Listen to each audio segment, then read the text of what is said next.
Hi Henny, how are you? Welcome back to the channel. Or if you're new here, I'm Teknikolour. Today, I'm sharing a big 3-bedroom house that I built in Ciudad Enamorada, the world that came with the Love Struck expansion pack. If you're looking for more fun The Sims 4 builds like this, don't forget to hit that like button and subscribe. It really helps the channel grow. And if you'd like to help support my content in a big way, you can use my EA creator code, Teknikolour, at checkout on the EA app when grabbing Sims packs or even other EA games like Split Fiction or Dragon Age. It gives me a small 5% commission at no extra cost to you, and it really helps me continue making content like this full time. Last week I mentioned that I feel like I just keep building in the same couple of worlds and really need to start pushing myself out of my comfort zone. I want to try new styles, use items I don't normally use, and most importantly, build in worlds and on lots that I haven't really built on before. So this week, I decided to try out Love Struck's world, Ciudad Enamorada.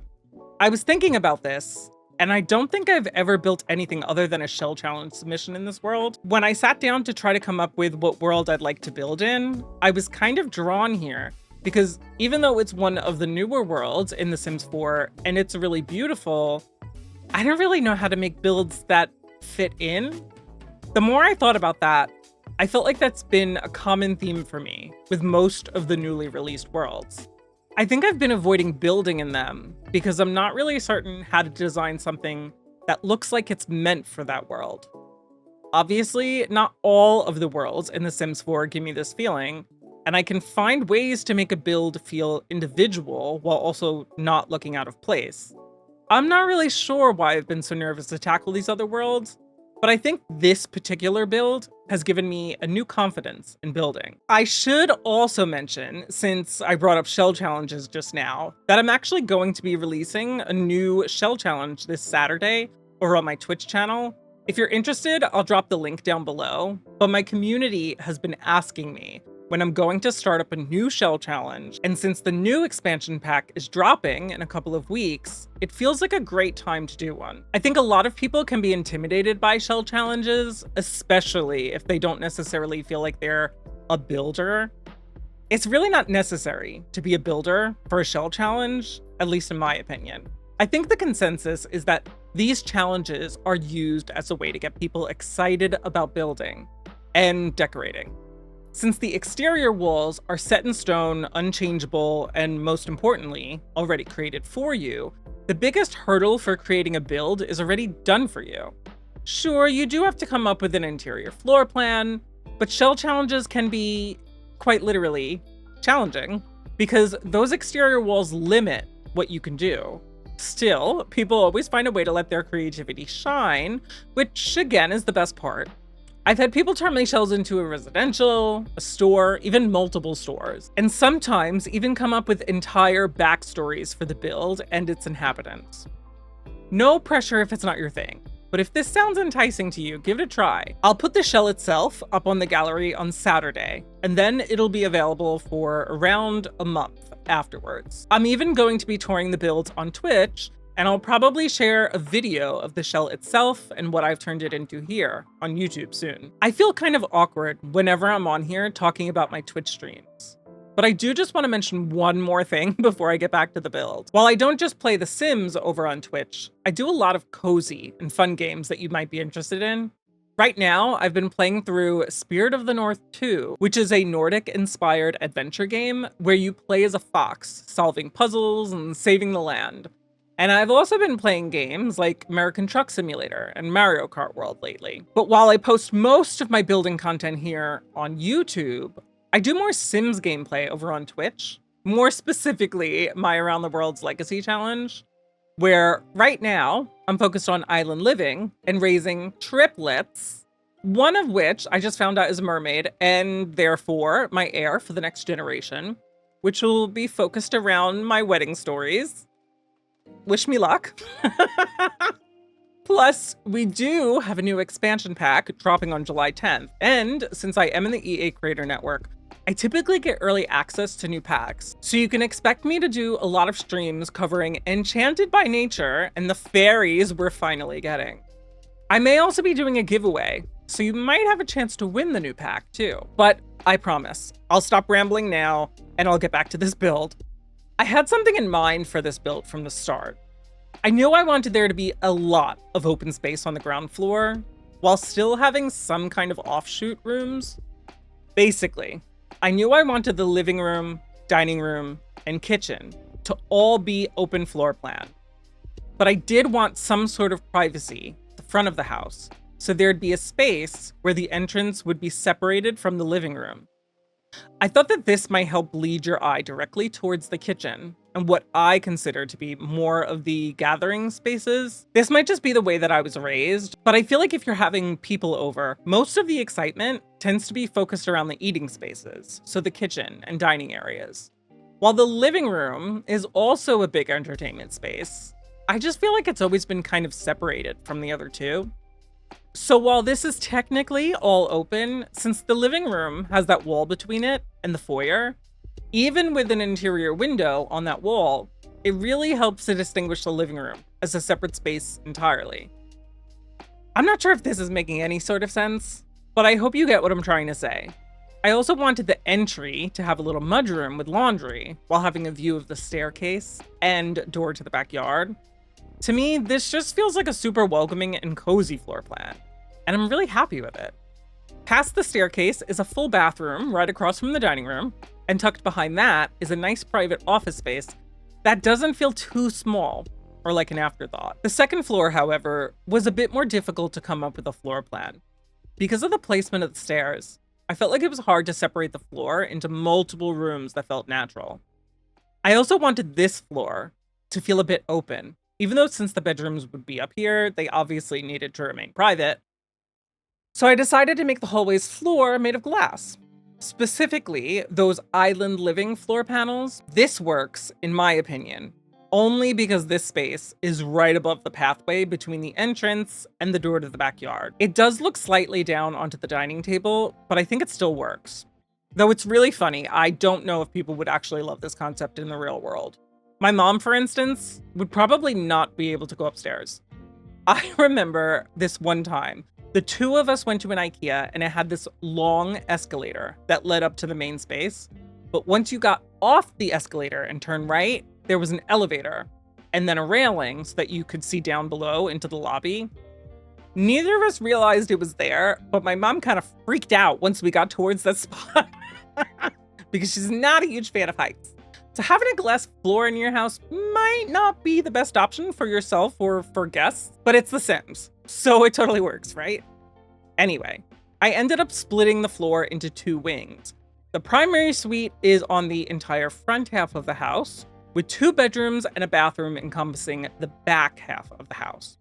The primary suite's layout is a bit odd though. You'll see what I mean a little later. Back down to the kitchen, I ended up going back on my word a little bit. And instead of the new base game kitchen cabinets, I used the new Life and Death kitchen cabinets. Ultimately, neither of these kitchen sets are actually that new, but still. Until we had the Home Chef Hustle pack drop, the only cabinets I actually liked were the ones from Parenthood. And since the set from Home Chef Hustle is very modern, it doesn't work in every build. So now that we have received 2 newer sets that have a bit more variety and use cases, I'm definitely using them. I also added in a large island with counters to make this an eat-in kitchen. Obviously, it's not necessary since the dining room is literally a glance to the left, but it just looked weird without it. For the dining room, I actually used a dining set I fell in love with from the Fitness Stuff pack, but then was overusing, so I stopped including it in every single build. It must have been enough time because here I am using it and loving it again. All I did was add in a bar and a window, and the space was complete. Then, when I went over to work on the living room, I remembered that I wanted to add a bump out for a fireplace. Something I've been doing more recently is adding in fake fireplaces by using items that generate flames, usually the flaming basketball, and then lowering them into the ground with the tool mod, and then decorating the space to have some sort of safety feature so the Sims don't just step into the fire. If I want it more open, I'll just use half walls around a platform, but this time I decided to use a little horizontal window. There's just one issue. I somehow forgot to add in the actual fire to the fireplaces in this build. I kept telling myself to do them towards the end of the build, and then I finished the build and completely forgot to go back. I'm pretty sure I've shown how to do this in previous videos, but you can also grab one of my older builds off the gallery and save that individual fireplace as a room and place it here. Or if you're familiar with the process, just drop in some flaming basketballs and voila! The wall that the office and bathroom are on felt a little boring. So I added in 2 kitchen cabinets with the wine fridge thing from Dine Out sitting on top, inset into the wall. I don't think that these are functional at all, like the nectar or wine crates from Horse Ranch, but they definitely fit in better to this build visually than the Horse Ranch ones did. Back upstairs, the primary suite ended up being separated into a few different spaces. No matter where I tried to place a bed, it never felt right until I added in a sort of ledge under the windows, and then put the bed in front of that. I added in curtains, again using the tool mod, behind the bed, and then added in various plants on the ledge later on. While I oriented the room this way, I now had a little extra space near the foot of the bed, which I originally used to make a kind of reading nook with an aquarium and bookshelves on a platform. Once I realized that this wouldn't be functional, I decided to swap the bookcases out for a size-down wall-mounted TV and put in a couch right in front of it to add in a little private living room. I know I literally have a television and bed in a similar setup right behind me right now, but my little New York City apartment definitely doesn't have as much space for an entirely separate living area like this. But for a nice big villa build, it totally fits. However, this meant that the other half of the front of the build on this floor was now set up to be really strange.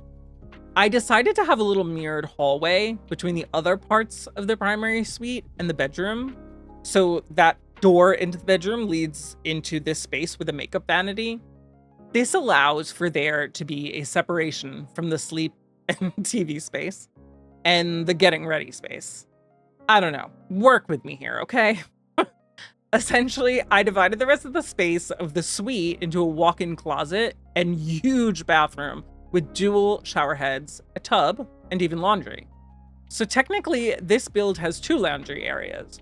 One here in the primary suite and another on the main floor in the bedroom. You'll have to really love laundry day stuff to play with this build, I guess. Sorry. Oh, I just mentioned how I similarly have a TV across from my bed. If you didn't know, New York City has been under a heat watch this week, and Con Edison, the power company, kept cutting the power for everyone yesterday. So imagine paying exorbitant prices for energy and then not getting the full extent of that paid for energy when the system is under stress. Like, I know that the entire city is struggling because the power grid is, I don't know, probably ancient and crumbling under the stress of how many people use it. But maybe turn off all the unnecessary lights in Times Square. Or maybe, and don't come for me here, temporarily shut down the 24-hour subway system for a couple of hours. Yesterday was the worst of it. And I think today will be the end of it, since the heat will die down with the rain that's supposed to come tomorrow. Likely with a sinus pressure headache as a little present for me. But yesterday, I spent the entire day in this room with the air conditioner on and this PC on so I could work on this build and edit the footage. No lights on, practically nothing else drawing power, except I did turn on the oven to make lunch, which was a hot mistake. I had a nice cold refrigerated salad today and the TV to have something to watch while I ate. But the blinds were closed and the blackout curtains were closed, so I tried to keep it as cool in here as possible. Still, when my boyfriend got home from work, we needed to hang out in here because the superintendent of my building kindly asked everyone with more than one air conditioner to only run one because the building was probably about to lose power. We hung out in here and we played Mario Kart World. So I don't know. The perks of living in an old New York City building. Actually, speaking of TV, I just finished the series Dexter on Netflix. I know I'm late to the game, and I'm not sure if I mentioned this in last week's video or not, but one morning last week, Netflix announced that that day was the final day to watch Dexter on the service. No other warning. just that day. Thankfully, I was on the final season, but I had to reorganize my day, so I spent the majority of it building while I had Dexter on in the background. I think I finished this series finale with half an hour to spare before it got pulled. My next TV series to binge is going to be the final season of Squid Game, which I watched for the first time earlier this year. I was enthralled and had to pull myself away from the screen to do literally anything. Luckily, I also was suffering from COVID, so I kind of had an excuse to be a couch potato and do nothing but watch. But the new Squid Game season drops later this week, and I wanted something to watch yesterday. So I foolishly started watching All of Us Are Dead, also on Netflix. I was watching episodes of that on my second monitor while finishing this build. So basically, I'm addicted now. Have you watched any of these shows? What did you think? Have any suggestions for my next binge watch? Heading back on downstairs though, I finally start working on the foyer and the living room. I definitely wanted this living room to feel like a great room and be super spacious and have tons of seating. I also really like how I decided to close in the television with those two big bookcases on either side. It really helps to ground the space and also gives a little bit of distinction, again, from the dining room and kitchen. Originally, in that front corner near the foyer, I had a fish tank inside the fake columns around the entryway. And then I was going to open it up and add a bookcase or something. Eventually, I decided to just keep it closed off and put that huge painting we got with the Love Struck pack, you know, the one of the almost naked man. So he's actually propped up in the corner using the tool mod, so it's just resting against that corner. I'm not really sure what prompted me to try that because I don't think I've ever done something like this in a corner before, but I think it looks fantastic. Obviously, you're gonna need a big painting like this one to get away with this, especially with a bigger wall height, but I was absolutely blown away by how this ended up looking. I think this is likely something that is done in the real world, but for some reason never occurred to me to attempt in The Sims until now. I've done the same thing with art propped up against a wall, either on the floor or higher up on a shelf, but never in a corner. I did go back on my word just a little, okay, when it came to decorating the kitchen. Without thinking, I just immediately started decorating with the new kitchen clutter kit. Oh, also, spoiler alert, I use the new sleek bathroom kit in every single bathroom. Honestly, if you don't have these kits, I feel like this is a good way to see if you think either of them would be worth it for you. I've been using both kits almost exclusively for kitchens and bathrooms lately. Obviously, sleek bathroom adds actual plumbing options instead of just clutter. So you're not just getting clutter items, you're also getting a toilet, a sink, shower. But even with just the kitchen clutter, I think it adds so much more realism to my game. I'm not trying to sell you on any kits, but did you pick up either of these? What are your honest thoughts about them? Next, I moved on to the mudroom and the office rooms. While the office came together pretty quickly, the mudroom weirdly took me a bit to feel out.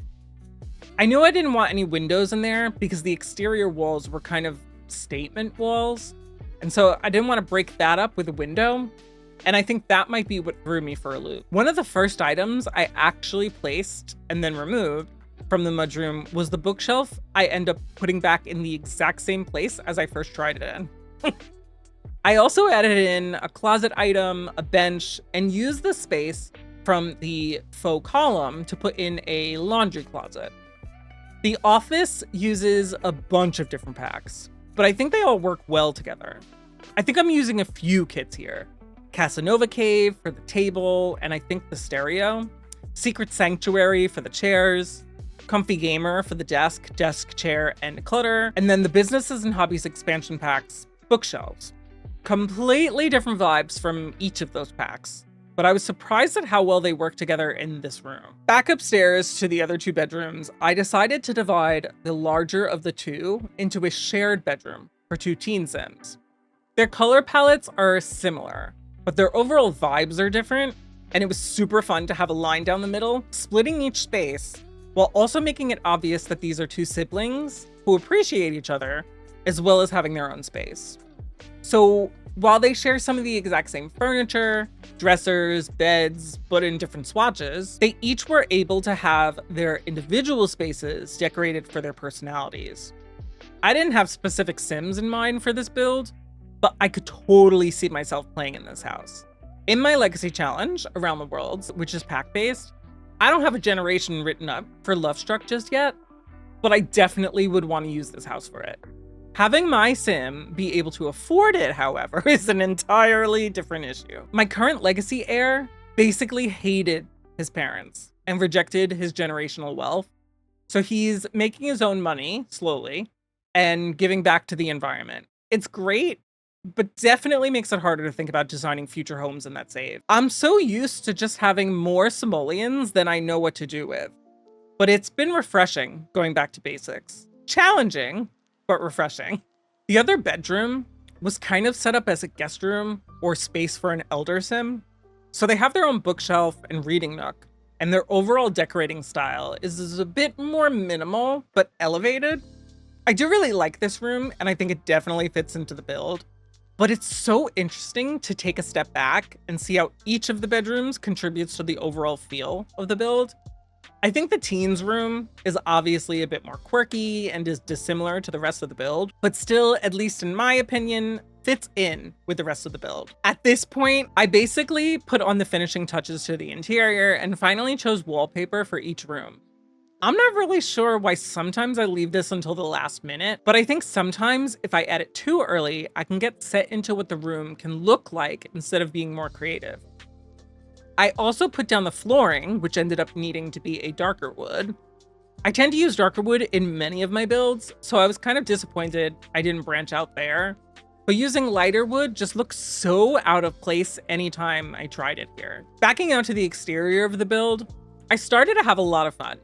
I think the overall wallpaper I chose for the exterior works so well together, even though there's 3 different types, textures, and colors, but I think that also contributed to having the build itself fit into this particular neighborhood. I'm not sure if I mentioned it earlier, but I built this on the Calle de la Promesa lot in the Vista Hermosa neighborhood. When I played with the Lovestruck pack in early access, I actually had my sim live in this neighborhood on the Casita del Amor lot. If you're interested in that video, I'll drop the link down below. But we somehow ended up on a date with Joey Graceffa, the YouTuber.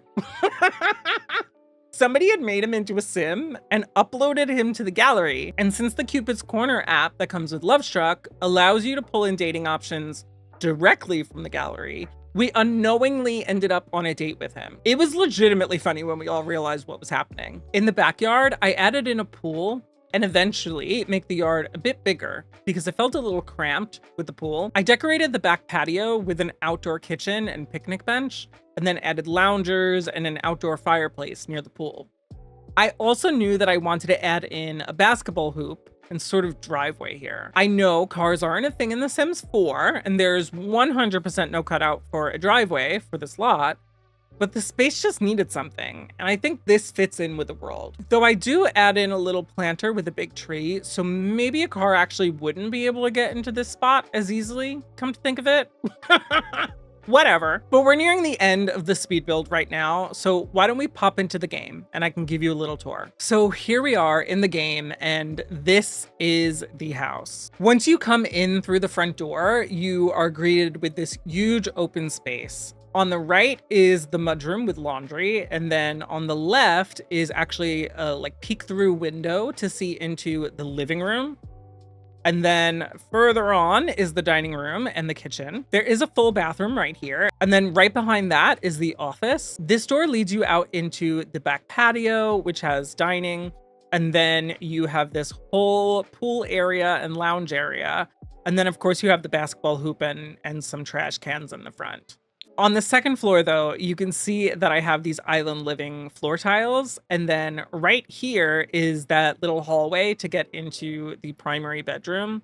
And then there is the actual sleeping space over here with their little living area on this side. You can see in the main hallway that there's that little makeup vanity, but through this door into this kind of hallway, this is actually the walk-in closet. And then you have the primary bathroom right here. On the other half, you have the bedroom shared by the 2 teenagers, and then a shared bathroom, and then you have the elder sim or guest bedroom.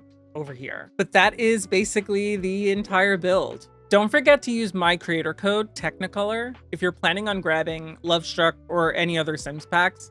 While it isn't a discount code for you, it does help take a small portion of your sale out of EA's pockets and help support my channel and keeps content like this coming. Thanks for watching. If you'd like to download this build, you can grab it off of the gallery using my EA account ID, Teknikolour. Drop a comment if you'd live here, or what world you'd like to see me build in next. Plus, don't forget to like, subscribe, and hit that notification bell so you don't miss out on future videos. But I'll catch you in the next one. Bye-bye.